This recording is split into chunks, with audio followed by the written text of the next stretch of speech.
Hi everyone. It's great to be here. Full disclosure, I'm not an Anglican, but some of my best friends are Resource Church figures. So this could be interesting. Send my apologies. Yeah, not at all. I'm going to just be presenting some research that I've done as part of the doctorate. I want to ask this a question. Hopefully, this will kind of catch up with okay. The question is this: why is it so hard? And it really dovetails in with what Ben's been saying. Why is it so hard to achieve missionary movement through the local church in Western Europe? What will it take to produce a missionary movement that's able to thrive in persecution and poverty, which is arguably the direction of travel for the Western church as we hit post-Christendom? We're in a transitional phase in the UK, I think, of understanding and practicing mission as an evangelical church, and leadership within all the streams, but particularly the denominations which are shrinking, are, as we've heard, seriously considering the necessity of shifting from inherited Christendom forms of church leadership, of structure and of gatherings, so as to meet the new missionary task, sometimes known as the re-evangelization of the UK. At present, I would argue that most church planting models remain expensive, largely clergy-centric, high maintenance and low mobility. The rate of church planting is slow, and it occurs by addition, as in one church that might plant one or two more churches, as opposed to multiplication, where one church plants a church that plants a church that plants a church, and so on. The process has yet to achieve really very much traction in raising new disciples, who in turn will raise new disciples, who in turn will raise new disciples in a movemental manner that reaches well beyond what one church or one resource church could ever achieve. So I began this research in 2021, really because I was captivated by the narrative and the principles of contemporary, rapidly multiplying church planting movements in the global south. And I asked myself, could that happen in the UK? And why is it not already happening? And I was, I guess, personally deeply challenged as well, as I came to understand the key components of disciple-making movements, which we'll talk about. And I saw that some of my church practice had some of those components, but actually, most of the UK church, I think, is generally blind to quite a number of the key principles and practices that we see there. So I wanted to study UK churches which were experiencing decentralized, lay-led disciple-making movements. But in surveying the church scene, I didn't find any, really, to be honest. Okay, I'll come talk to you later in that case. I think there were virtually none. And so I began to ask the question, could we see something similar in the average European context? If not, is it our practices or is it our context which is holding us back? And is the future perhaps about a hybrid church, which is, both gathered and dispersed for mission and discipleship? I'll go on to the research in a while, but let's frame it theologically. One of the overarching themes beginning in Genesis and flowing through to Revelation is the movement of God. Sometimes referred to as Motus Dei is another Latin term that somebody's recently made up. Theologically, it's grounded in the implications of Trinitarian relationality, in the incarnation and in human participation in the mission of God. The movement of God, the Trinity, towards each other in perichoresis flows into God's loving interaction with creation and humanity, which Genesis 1 tells us was always good. In the Old Testament, it's closely tied to the creation and Exodus narratives. Indeed, the whole Old Testament narrative sets an expectation of fruitfulness, of reproduction, and of the spread of the people of God. As Israel interacts with her neighbours, both in trade and in battle, Isaiah tells us that this is always for the display of God's splendour. The covenantal blessing is for the sake of Israel, but ultimately it's for the benefit of all nations and the whole of creation. And the New Testament kind of begins you see the expansion of the covenantal promises of God through the Jews to the Gentiles, inaugurated in the ministry of Jesus, the Messiah. Jesus kind of re-employs the Old Testament motif of fruitfulness in his parables and of organic multiplication in the way that he describes the kingdom of God. Jesus is depicted as beginning a movement of evangelism in the power of the Spirit, arguably Luke 10, and passing on the organic ingredients for that movement to be replicated by his followers after his resurrection and ascension. So just as in the Old Testament, the Missio Dei extends beyond the particular towards the universal, the mission of God becomes understood as the movement of God. Following Jesus' pattern, we see the rapid reproduction of disciples and the missional movement of God's people, the church beginning in Acts and some of the epistles. Catalyzing apostles like Paul and Barnabas and Apollos are instrumental in sowing the seeds of this new covenant movement. New churches form in a succession of new localities with the purpose of multiplication across the Mediterranean world. And typically what they plant or they create is multiple small communities through households and homes of new converts. So centres of evangelism and church planting and training are established in key cities in the Roman Empire. Paul adopted what some people have described as a regional saturation strategy, which in contemporary understanding equates both to pioneer church planting by a catalytic kind of influence, so one person starting it, but also churches that plant churches. So missiologically, it follows that churches which are formed in response to the mission of God are designed and intended to grow and to multiply as a reflection of participation in the Trinity. There is a progression from the sending nature of God to the sent nature of the church, then and now. Now, since about the year 2000, there's been quite a lot of interest in from missiologists in the practices and the principles of church planting movements that can be seen and measured in the global south and disciple-making movements. They're apparently very successful at generating missionary movement in developing world contexts.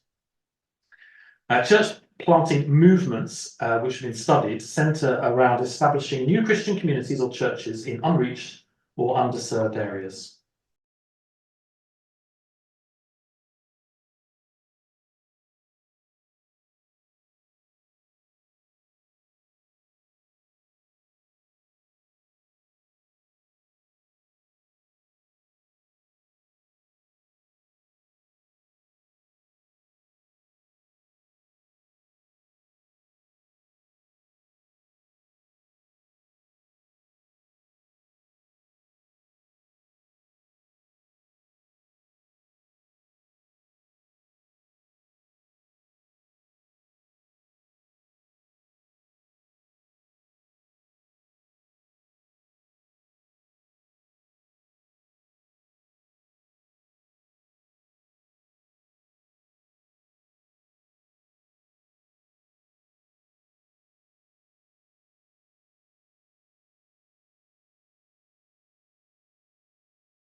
And within church planting movements, there's a slightly differentiated field called disciple-making movements, and the focus is just slightly narrower. So rather than just planting churches as an end goal, they place the strongest emphasis on making and multiplying disciples.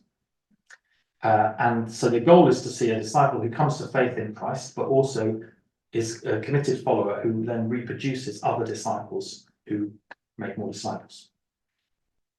They use a simple and repeatable pattern for meeting. They use a simple and repeatable inductive Bible study method, which typically is called a discovery Bible study. They are very strong on accountability for personal evangelism and obedience-based discipleship to, if God said it, are you doing it? And they're big on prayer and fasting. It's difficult to quantify the numbers of people converted and active within DMMs. In 2019, they estimated that there's around 73 million believers in 4.3 million churches, and over 1,000 now documented movements like this. And the numbers keep growing. You also get a compare and contrast that goes on between the people who studied this and then they write into the Western context. It's not a great compare and contrast because it's terrifying actually at times when they point out some of the differences, even though we understand, of course, that the contexts are different. So Jerry Truesdale writes 5, again, I'm just going to leave them on there for you to gawp at, 5 spiritual malpractices of the Western Church, which he says inhibits movemental growth from occurring. You could do a day on them. As I've said, the sociological conditions in the global south are, of course, they're quite different from our European post-Christian context. And it is important to avoid the simple kind of copy and paste approach where we say, well, if it works there, it will work here. I think the most significant difference is that the structure of society is very different, whereby in the global south you have very strong family units and oikos, the equivalent of the Greek household, and so if you plant the gospel into a person, they will immediately share it within their family, and you've got to conjure it for the sharing of the gospel. We lack that in the UK, other than in probably working class estates and in communities of recent immigrants, which means there's a fantastic opportunity. But generally, in my street where I live, it doesn't operate like that. However, I was struck as I researched this that many of our current church practices don't really help either. We can't change how society is at the moment, but we can change some of the practices that we do in order to achieve a more movemental result, I would say. So I conducted some research, and really it was aimed at taking a measure, both qualitatively and quantitatively, at the practices and the principles behind what might enable churches to transition from the more inherited model of church towards a more movemental form of church. I surveyed 245 leaders of churches in the UK in the autumn time, big range of age and gender and types of churches and geographic locations, from resource churches and churches of 1,000 plus down to churches of kind of 20 or 50. And then I went into some detail in interviews with 21 different leaders who, from their results, you could see that there was some movemental and momentum within what they were achieving. So I kind of tried to dig in to find out why and how. And I think it's really important when we talk about church as well, to use that big word, to just narrow it down a little bit. To broaden it out. I'm not talking about just the building with a spire. From my point of view, a church is a community of people. Well, I won't go into long definition, but it's a group of people who are doing up in and out, who are worshipping and fellowshipping and reaching out, and the form of that is irrelevant. It's still church. So when I did the survey, I put a grid over it, which is the work of Steve Addison, who's looked into different movements around the world. And he comes up with 6 things that are common for him in a disciple-making movement. And you can see what they are. And so the questions that I asked of different churches in terms of what are you doing, what practices are you doing, it wasn't obvious, but they were overlaid by this grid to see how many of the practices met these 6 points. And as I say, the contemporary missiologists would define church planting as a movement when it has, well, here's the definition: an indigenously led, gospel planting and obedience-based discipleship process that results in a minimum of 100 new locally initiated and led churches, 4 generations deep, within 3 years. That's Watson, who looks at things. Obviously, I'm not talking about in the UK. That's a high bar. And by that definition, there are no identifiable examples in the UK of a lay-led missionary movement. Most churches are clearly missional in their outlook and their practice, but they are not movemental. So, shall we start with the positives? There were a fair number of churches whose outlook and actions clearly match some of the principles that you can pick up from the developing context in the developing world in the global south, including some of the resource churches, but also different networks and different denominations. There are also a small number of practitioners who are deliberately using the disciple-making movement techniques in the everyday. They're micro churches, or they're just small, really small groups of people across the UK. They're not very well networked at the moment. In my research, they're also not seeing large numbers of conversions. It's what they live for. They're absolutely, everything they do is geared around reaching people and raising disciples. But at the moment, the numbers of people, if we're going to talk numbers, of people who come to faith are from the larger churches. It was a surprise to me in the research that I've heard research that says, it's kind of churches up to 200 and below, that proportionally will see more people come to faith. That's not the evidence that came back when I asked people. Interestingly. So the factors in terms of those 6 things that Addison picks out, the biggest factor I think that's working that where there are already seeds of it in our culture in UK church is white hot faith. And prayer being a primary factor within that. So churches pray. Hooray! Because that's also identified. You'll see the slide with Garrison. He always puts prayer as the number one. Come on, baby. Okay. He puts it as number one reason why movements grow. So, as you can see from just a couple of the comments there from the interviews, the leaders of what I would describe as best practice churches, the ones who are seeing some missional momentum, said things like, it's absolutely at the centre. We are fueled by prayer. It is our strategy, and so on. Those same churches were really strongly committed to shaping their whole enterprise around missional outreach, alongside an equal emphasis on the benefits of gathering, of coming together and worshipping. So there's a both and that they run in terms of worship and fellowship.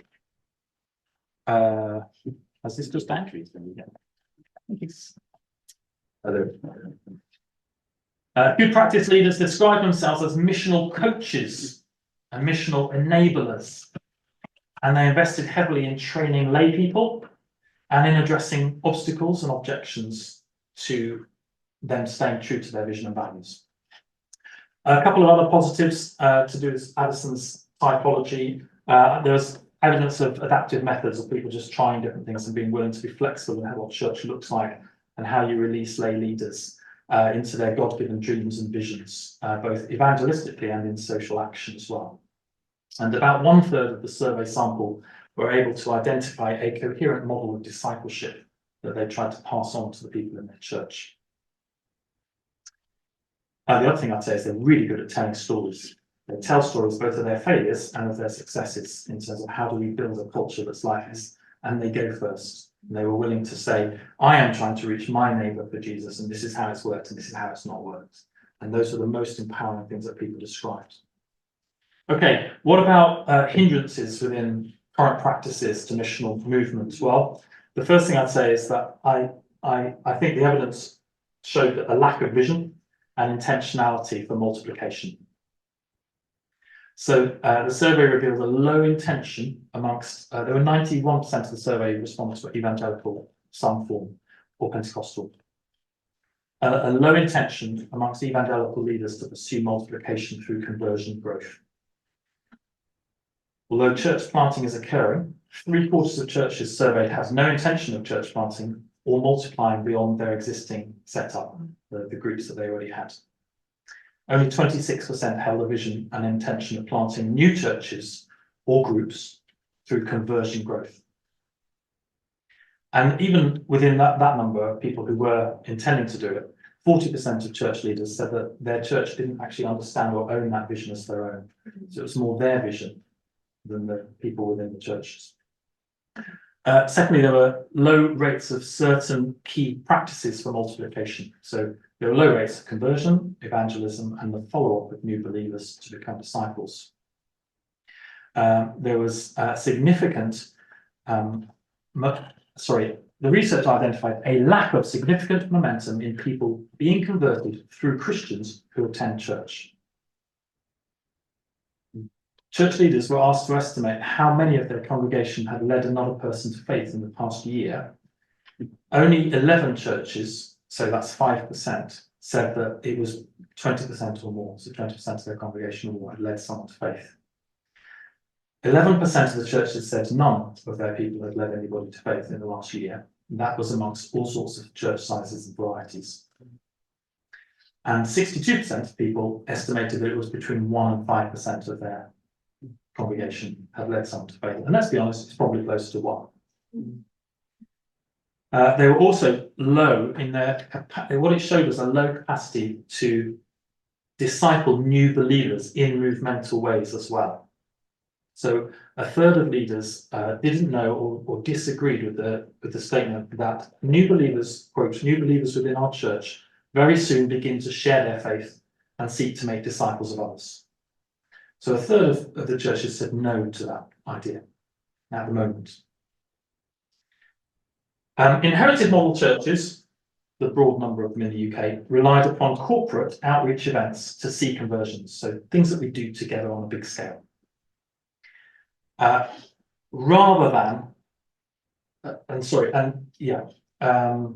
than encouraging people, I suppose, through their relational connections to see conversions in their own contexts of life, and then to follow those people up. So a couple more kind of summaries of where the hindrances sit. They sit within people, practices, and perceptions. This is what the leaders fed back through various different means of the research. The stronghold that people have identified in the UK and the UK church culture and the UK national culture is around busyness, people's individualism, and consumerism. They were highlighted repeatedly as having the effect of eroding commitment in mindset and in action to a lifestyle of mission and discipleship. Leaders identified that Christians, whether by choice or distraction, were not structuring their lives around mission and discipleship. And there was also a low confidence among congregants relating to evangelism and how to actually do that, how to do it, and how to raise a new person through to faith.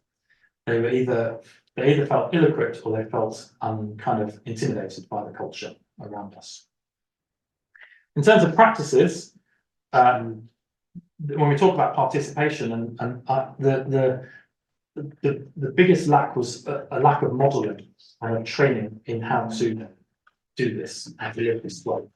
And you can see the quote there that says that effectively it's never been shown to us or our people, so how do they know how to reproduce it? It contrasts quite greatly to the disciple-making movement process, which is where an apprenticeship model is used, and the imitation model, where you are taught by someone from the start. So this is how you read the Bible, this is how you share the gospel with somebody else, and so on. And this is how you live in obedience. And the second thing around practices there is there was a lack of training offered by churches, and you can see what the statistics are there, but some churches were just never training people in things that would produce conversion growth, arguably. And the third thing I'll just pick up on briefly is perceptions, actually. And it's similar to what Ben said earlier on. I came across a frequently articulated sense of lack. Leaders talked about a lack in people's mindsets, a lack of practices, a lack of resources, or their cultural context being the problem, as in being receptive to the gospel. Talk about lack all the time. The contrast there is with the disciple-making movements kind of practitioners. When I asked those people, they were very optimistic, even though they were very small and very slow, because they see themselves as the resource. Yeah. And the resource comes from the harvest of new people coming to faith. And so there is no lack, like Jesus said about the harvest. Their approach is to take personal responsibility for being obedient to the gospel imperative to be a disciple who raises new disciples in a simple, replicable fashion. Yeah. So I think the last mindset. I can see it. See what you're doing That's there. good, isn't it? Yeah, it's good at it, but we're not really following along. The two things just to say, I think that need addressing. The first is that there's a bottleneck in inherited model of churches, which has to do with power, centralisation in particular. So it's not to do with the model; it's to do with where the locus of power and authority lies. If you want a lay-led missionary discipleship movement, the power has to move away from the centre more and more. So a lot of activity is done for Christians, ostensibly to help them to meet and reach non-Christians. Churches put on things for Christians to do these things, whereas actually the approach of the disciple-making movements is to do it yourself, take personal responsibility. Sundays are still a primary point that people at church leaders identified as an entry point for a new person to the church. 58% of the people still said that's the dominant route for a person to become a believer and to become a disciple. Only 16% said that the primary route of connection was through an individual who disciples them.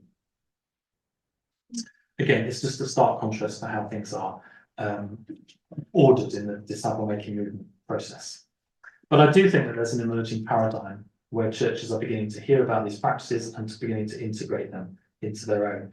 But what's happening is that they're not doing away with the gathered and the fellowship. They're also bringing on the other bit, the more intentional personal responsibility side of things. So it's a both and again. That is not the approach that disciple-making movement practitioners in the UK would recommend.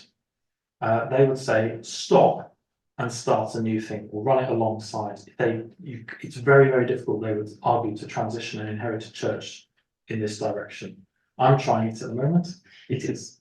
So here's the conclusion. I think you can build a missional church and never achieve a movement of mission. It would seem to me that the direction of travel for the UK church needs to be towards local churches highlighting taking personal discipleship seriously that includes a focus upon evangelism and a commitment to the discipleship and follow-up of new believers. And it would seem to me that the crucial factors include a higher degree of intentionality, greater opportunities for imitation-based training and leadership development, and crucially, a greater decentralization.